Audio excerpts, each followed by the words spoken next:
Well, hey, look who we have here.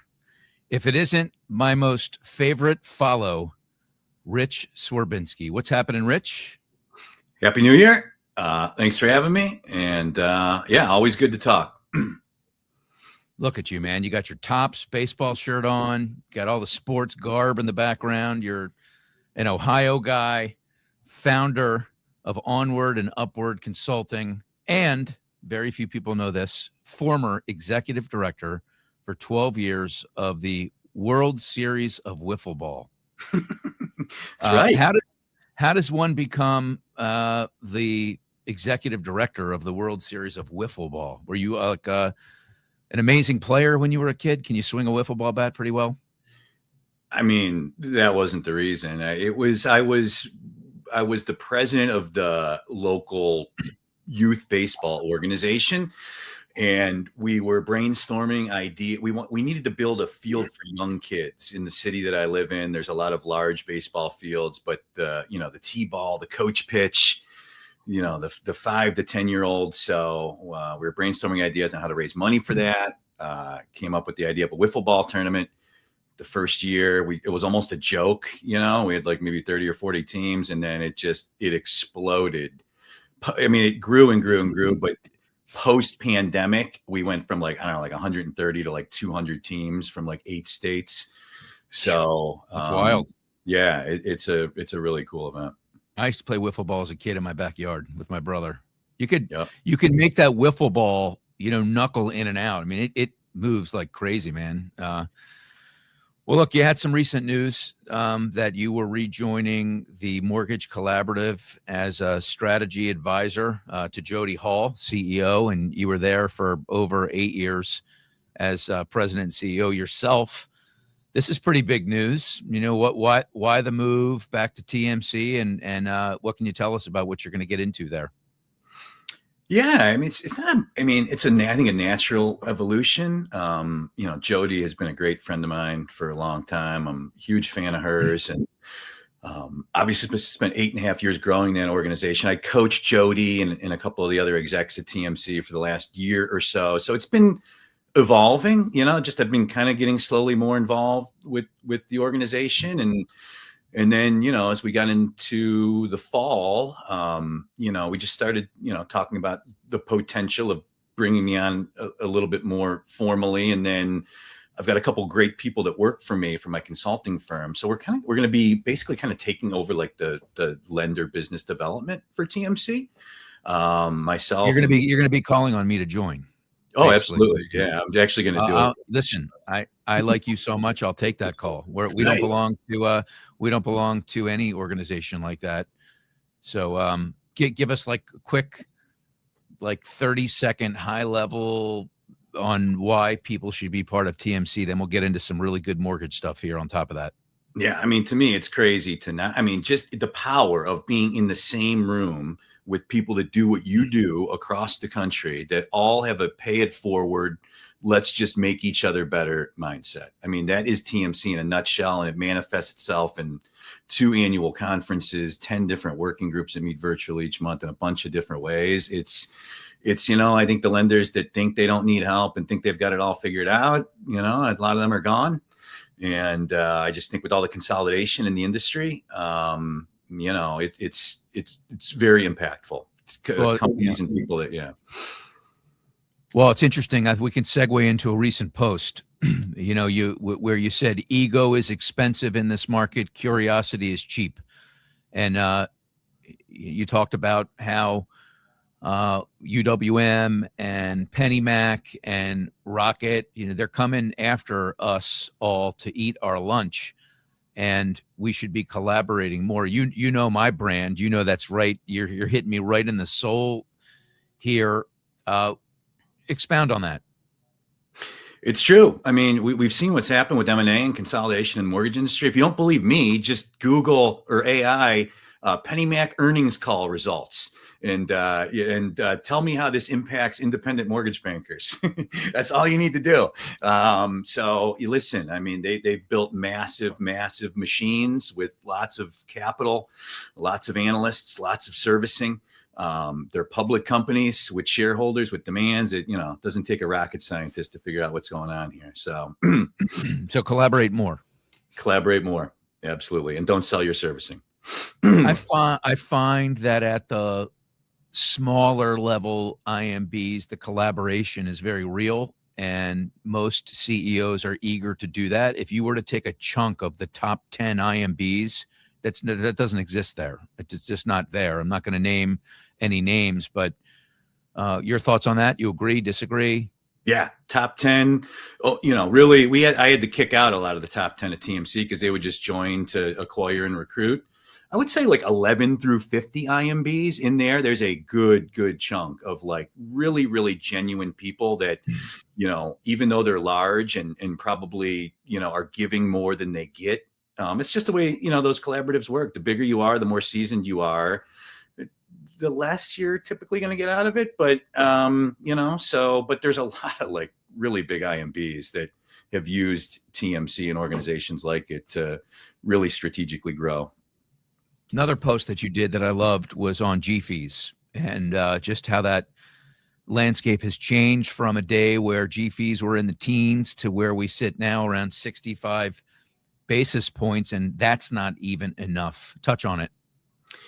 It's just been a slow climb. I mean, at one point there was a spending bill in Congress like 10 years ago that had a 5 G-fee basis point attached to it that's still in there, that was used to fund a spending bill for like roads or agriculture or something. So, the GSEs have just become political vehicles depending on who's in the White House. And, they're using them to fulfill political goals. I hate that. It doesn't mean they're not still beneficial to the mortgage market. But yeah, I mean, the business nature of the Fannie and Freddie model is you need massive amounts of capital, right? So it's easy to justify just continuing to increase these guarantee fees, to build that capital buffer. Ironically, all that's now going to be used to buy mortgage bonds, it sounds like. But I don't think that's a bad idea. But that's where your G-fee dollars are going. So I reshared a post of yours on Friday around your caution to the wind on the $200 billion alleged purchase that's coming from the president here. Interesting timing, right? We've got the midterms coming up. So, I mean, you take $200 billion, you've got a 10-month runway, and, hey, how about, $20 billion a month, and maybe that can push mortgage rates down. You defined this as not being a silver bullet, sort of around the margins. Yeah, 200 billion sounds like a lot. How quickly it'll be deployed will be part of it. But just for, like reference sake, like, when Powell was quantitative easing, he was buying 50 billion a day in MBS. So 200 billion total. It's a big number, but in the grander scheme of things, a $9 trillion MBS market, it will help. I think it's a smart move, honestly, because I do think it's one of the lowest lift ways to help improve affordability and interest rates. And I agree. I agree with the move, but I don't think people should look at it as a silver bullet. Well, there are so many ways that you can get at this affordability crunch that we're in the middle of. LLPA adjustment would be nice. You've got the insurance fund at FHA at a 6x almost of what it needs to be at.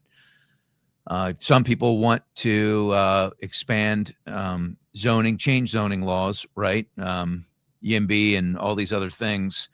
To me, this is just none of these tools. Foreign investors. This is something that came out last week. The president said he was going to, put the kibosh on that in some way. I find it so interesting on LinkedIn how many people will jump to an idea like that and go, well, it's just 1%. It's only 500,000 homes that are affected, and some of them are people in the United States and not institutional investments, just people that have these portfolios. I don't get it. Why? In this moment in time, to me, if there's one house in America being purchased by China, it's one too many. Do you know what it takes to get a house in China? Do you have any idea? No. Yeah. Well, let me tell you, I've researched it, and you have to rent, I believe, for a year in that same house or live in that house for a year. And you can only buy one house. And when you buy the house, it's a leasehold, not a freehold, for 70 years. So what do they know that we don't know? Meanwhile, they can come in here and buy as many properties as they want. I mean, it's way out of hand. So of all of the ideas, what are some of your best ones, or in that box or maybe outside of it to put a dent in the affordability issue?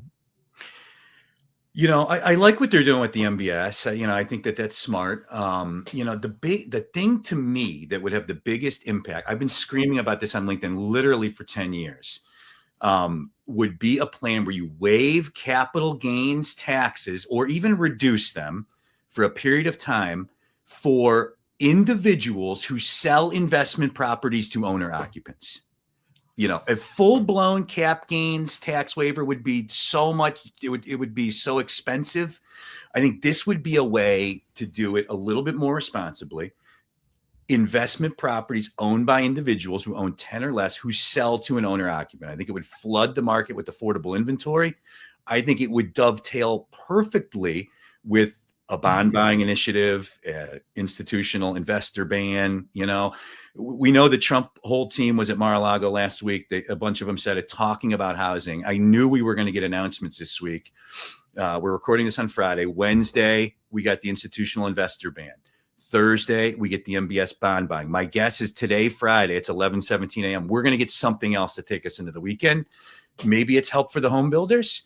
Maybe dream come true. It's some kind of cap gains waiver that can address I think we're going to get something supply side today. If I had to guess in the news from Trump, maybe next week, maybe they need to flush it out a little bit more, but they got to do this. They're getting killed in the polls.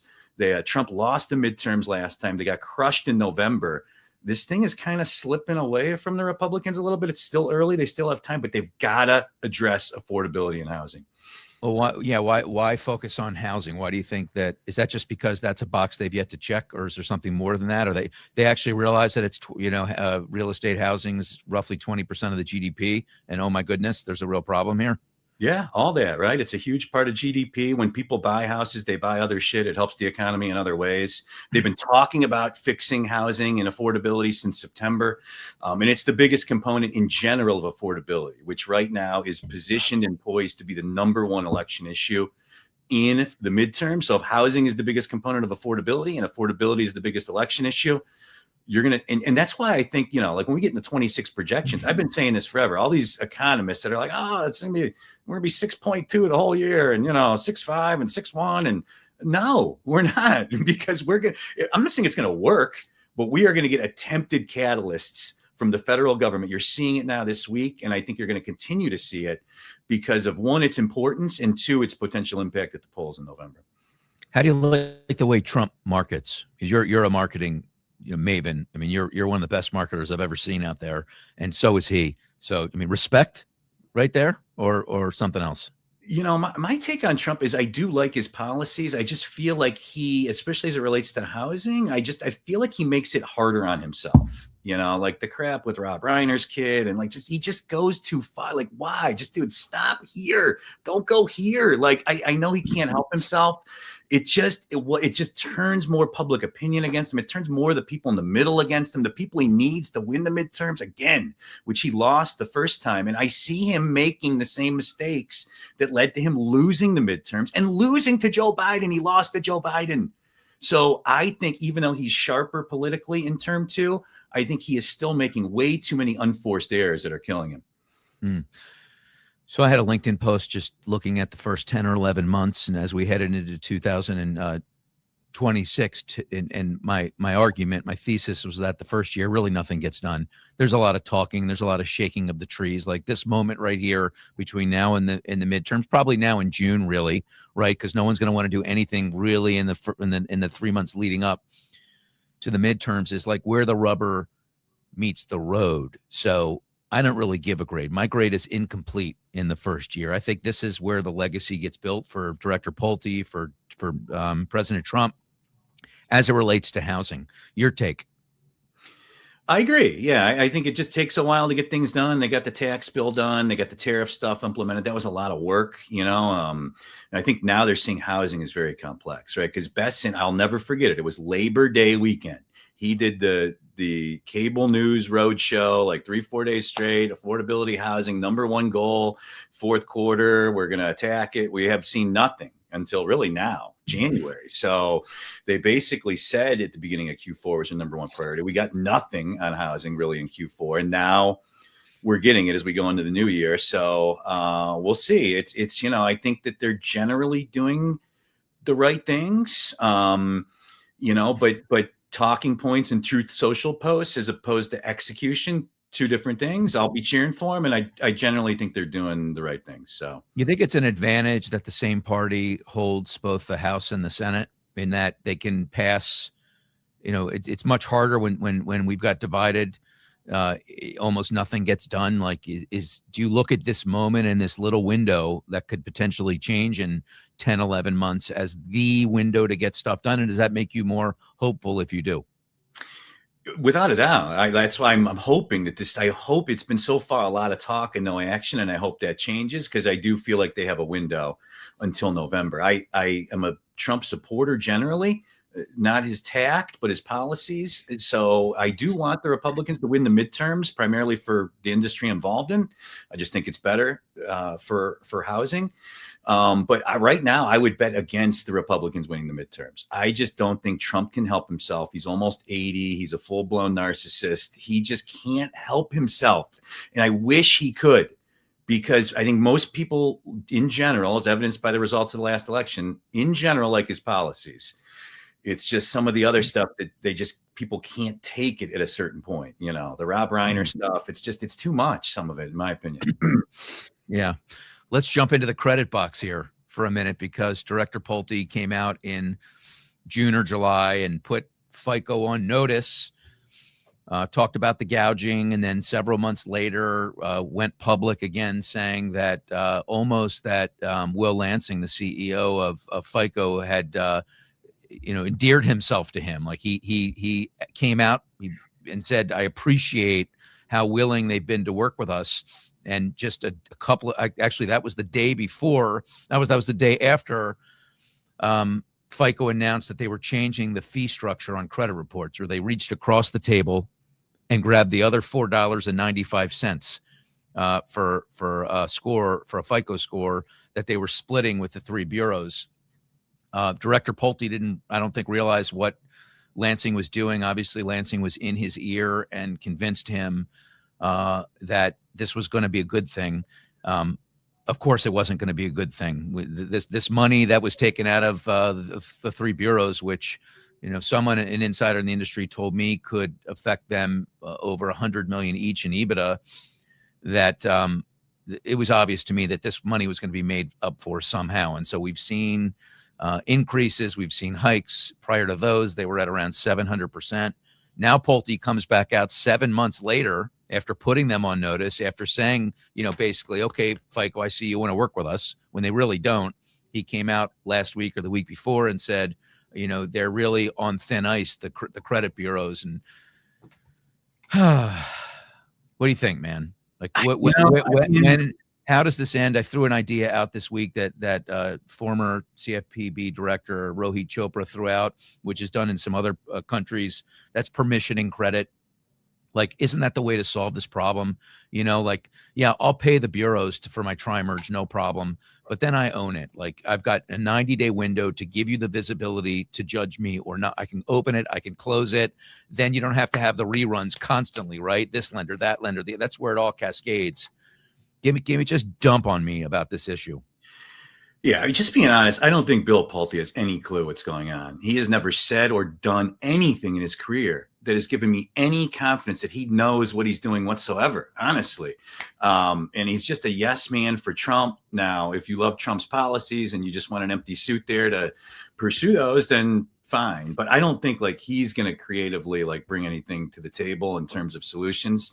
In terms of FICO, I don't blame FICO at all. Honestly, they're a public company. They're doing what they have to do. I blame the federal government has allowed this monopoly to exist. Federal government's been over Fannie and Freddie since 2008. Sandra Thompson had 4 years as CFPB director.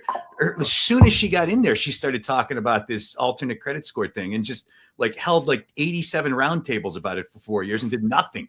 right? So this is all the federal government's fault, 100%. They have created a monopoly, and I don't blame FICO one iota for anything they've done. So, I do agree with, I love the idea of like consumers controlling their own credit, right? And it would open it up to more people to provide, those services, and the federal government should be open to more companies, through Fannie and Freddie being allowed to do that. I also like, MBA's idea about, if you're over 700 FICO, maybe you only need one bureau pulled. So I think these are all good, no-brainer ideas that make sense, that reduce costs, that don't introduce a lot of new risk for the GSEs. And I'm just ready to see something as opposed to, so. Well, that's the thing. Like, does any of this stuff get done? Right? Is this just all like volatile, emotional needle movers? You don't know. I want to talk to you about the 700 because there are a lot of detractors out there and a lot of people in my ear all the time about this. One of the major credit companies, resellers, did a white paper, which I read front to back, and in it they argue that one pool omits roughly 26% of a consumer's credit file. Two pools omits around 13%. You only get the full picture with 3 scores. So the argument is that with just one, there are many arguments, but with just that one score, you are going to have inevitably situations where stuff is left off. And of course, what will that lead to? In some instances, that will lead to a higher probability of default. So given that, do you agree that that's a discussion that needs to be had? Fannie and Freddie's average FICO is 765. Delinquencies are next to nothing, honestly. Okay. Sure. Yeah, you'd rather have 3 scores than 1. I agree. It's better, it's safer, but 9 scores would be better than 3. So what's the right number? I don't know. Well, the question is, when do you stop pulling too? Like if you get a number, if you get a number you think should be higher, you're going to select this one, and then you're going to go and, you're going to keep playing the game until you get to the right score, which I guess has been done since the beginning of time, right? Credit Wizard and all of these things, right? What's the difference? The reality is the Fannie and Freddie credit boxes are pretty damn tight right now, and they're only going to get tighter because we're eventually, hopefully, God help us, going to where these are once again, public companies and not underneath the government thumb to be used as just political vehicles. So, when they become public companies with shareholders are going to demand performance and credit responsibility. So, and I think that's part of my motivation in this whole credit thing is I know that the Fannie Freddie credit boxes are already tight. And if they go to the route of public, they're just going to get a little tighter. So, all right, I want to spend a good 5 to 8 minutes before we wrap on your LinkedIn game, on your AI game, on my LinkedIn game, and my AI game. I think you dwarf me. You dwarf me in every component for the most part. I'm in awe of some of the stuff that you put out. The only place you don't, I'm looking down because I'm looking at my follower count right now. That's why I'm not multitasking here. Well, I guess I am, but it's on the same subject. So as we sit today at this moment, I've got 38,354 followers. You have 31,266. Now, that's like the only edge I have on you right now, and I feel like you're closing in on me. Can we talk about what you're doing on LinkedIn and how much time are you putting into it? I can't imagine you don't have a team or some support behind the scenes with all the content you're putting out. I do all my content myself, and I spend hours on it every day. Hours. Because, and the way I look at it is I'm not spending enough time because it is driving everything I'm doing 100%. I built a consultancy with 75 clients off of just LinkedIn content, doing nothing but just following up on the warm leads that content produces, likes, comments, profile viewers. Obviously, I've, some professional contacts and relationships and things like that. But it is, and the reason I'm so bullish, I'm working and coaching, 37 or 38 executives in the mortgage industry. I'm seeing the impact that it's having on these individuals. And follower count, it doesn't even matter anymore. It doesn't matter. I've got a client that just started with me that has 300 followers. She's getting 2,000 to 3,500 views per post because her content rules. I have other clients that have 8,000, 9,000 followers that are getting like 300. So these algorithms, it's a huge opportunity for people out there. Like, get serious about the platform. It is the most powerful business platform. I'm not a social media person. I do zero social media outside of LinkedIn strategically. I am not that person at all. It is just a straight strategy business play for me. And it's been the smartest thing I've ever done in my career. All right. So how much time are you spending on it on average? 2 hours a day on content and probably like 30 minutes on like other stuff, replying, commenting, DMs. What about the design aspect? Because you come out swinging with AI all the time. And then are you willing to share your favorite tools? Yeah, absolutely. Yeah. I mean, pretty much I'm putting, every AI prompt into Claude, GPT Pro. I'm on the Claude $100 a month plan. I'm using Claude so much now. Claude to me is by far the best. Not with images. It still sucks with images, but just research, creativity, wordsmithing, things like that. I'm probably like 65% Claude, 25% GPT, Gemini for almost all images. Nano Banana Pro is phenomenal. GPT. So I'm putting almost all prompts that are non-image into Claude and GPT, and I'm putting all image prompts into GPT and Gemini. And really, I'm taking completed LinkedIn posts, and my first prompt is just copying that post into GPT and Gemini and just literally create image to a company. Or I'll be like, give me 5 image ideas to accompany this post sometimes. Those are my 2 prompts. And these image creators just get better and better literally every day. Have you trained GPT to talk like you? Have you uploaded your authentic writings up into there as a scaffolding? Yeah. Oh my God. Yeah. I've been using GPT with memory customs for years now. So it knows me so well. Claude is now really at that point as well, just because of how much I've been using it. The $100 a month, you get better memory is what I'm finding. So what I've been doing a lot is like taking stuff from GPT and copying it into Claude and having it save it to its memory, like stuff that GPT's made me in the past. And I'm just feeding, but it's, and I'm telling clients now too, like with this strategy, I don't believe you can have an all eggs in one basket strategy with AI. It's all evolving so quick. I believe you have to be on GPT just because OpenAI has so much more cash than everybody else right now. But Anthropic just raised, I think it was another 10 billion or something at a $350 billion valuation. So, I think you have to keep, in my opinion, AI, getting the right info from AI as quick as possible is such a professional superpower. You have to kind of stay curious with it and keep testing things because they're all evolving at different speeds. Such a great answer, man. Such a great answer. I love you. Occasionally I'll jump into your threads and go, I love you. I don't know if you catch that. I always catch it. I always do. But what do you think about these people out there that are they're kidding themselves? They're using GPT to write their entire LinkedIn post. Like, how do we alert the world that we know exactly what GPT looks like and doesn't look like? And the ones that try and modify it and get cute, you can still tell then too, like, what is that ever going to end? Like, what do you think when you see that? I'm like, oh my goodness, that's GPT. Should I tell the person that I know? I told one person that I respect a lot, who's really smart. I think he's pissed at me. He hasn't talked to me for 2 months. I'm like, dude, you can do better than this. Like, this is GPT. I know it. You know it. Stop. I don't even think we have to tell them because the algorithm's going to tell them. I'm like seeing that with clients of mine that do that at the beginning, before I can correct them. The algorithms are picking up on this, right? I mean, if we can figure out what the elements of a GPT copy and paste post are, these multi-billion-dollar algorithms that are constantly learning certainly do. So, I think that the algorithm's just going to punish those posts so bad that it'll just beat people in the submission, would be my guess.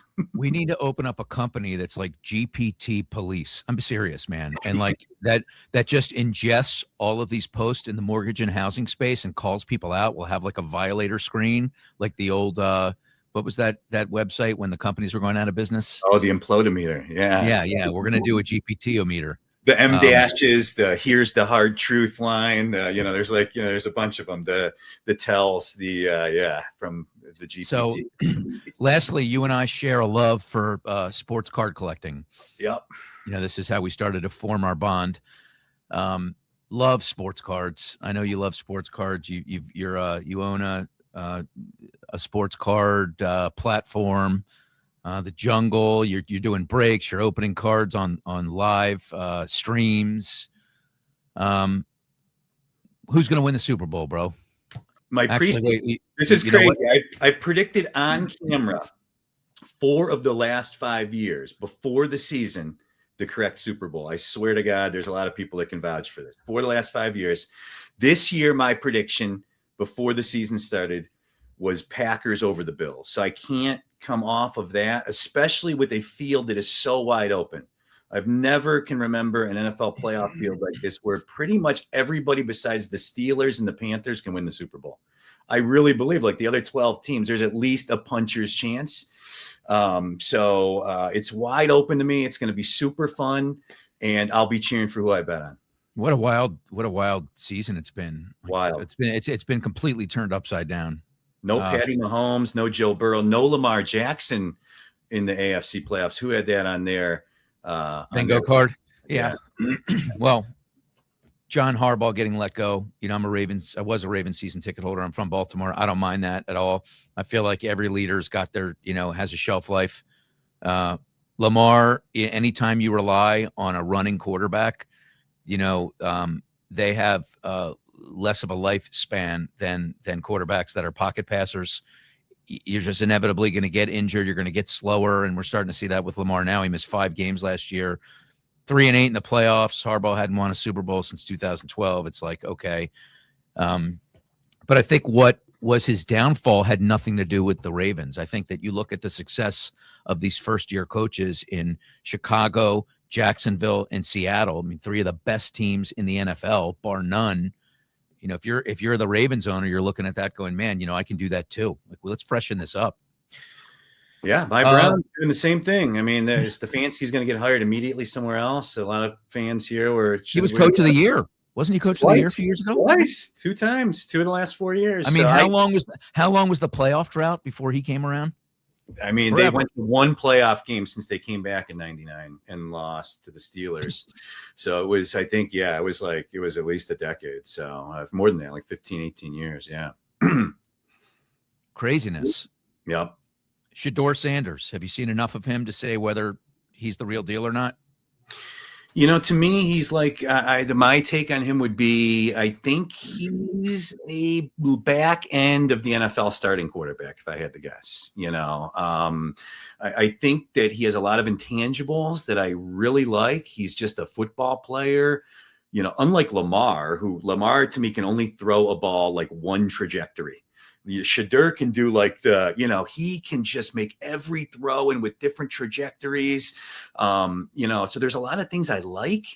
So we'll see. I wouldn't take a quarterback at number 6 if I was the Browns. I think they're also going to pick, they have Jacksonville's pick. So we'll be cheering for them to lose to Buffalo. What did you think of Sanders coming out of when you knew that they landed him? Are you like more bullish now, less, the same? I think probably the same. There was rumors they would take him at number 2 overall for months leading into the draft until he botched all the interviews. But I was cheering for them to pick him as early as the 3rd round. Come on, oh my God, he's out there! Holy crap, my God! Then we took Dylan Gabriel, which makes no sense in the 3rd round. But do you think that Sanders can grow into a top end quarterback, or do you just look at a guy in his skill set like Josh Allen? His first couple of years wasn't setting the world on fire. Troy Aikman won 1 game in his first season, I think something like that. There are a lot of players that materialize in a way. Trevor Lawrence, a lot of people gave up on him. He looks unbelievable. Sam Darnold was thrown in the absolute dumpster. Look at him now. Is he the best quarterback? I don't know. So, do you have hope that Shedeur, or do you think that he can get to that place? To be an elite quarterback. Okay. The Browns had one of the worst offensive lines and the worst wide receiver room in the NFL this year. Their number 1 wide receiver, Jerry Jeudy, led the NFL in drops by 7 over second place. I mean, they have no receivers whatsoever. So, I mean, to do what he did, and you know, you beat the Steelers and you beat the Bengals the last 2 games of the year. He does have those intangibles. He really does. Yeah. And, you know, I think there's something there. So this is one of my favorite conversations, man. Hopefully I'm not calling your number too many times, but I have a feeling people enjoy these too. So Rich Swerbinsky, Happy New Year, brother. Happy New Year. I'm coming to see you soon. I'm coming to Cleveland, man. I got to see how you're living, bro. Cleveland. Got to see how you're living. All right, we'll go hit a good dive bar in Cleveland, and let's go. Yeah, I'll bring the crab cakes. You bring the beer. There we go. Have a great week, everyone. See ya. Yep.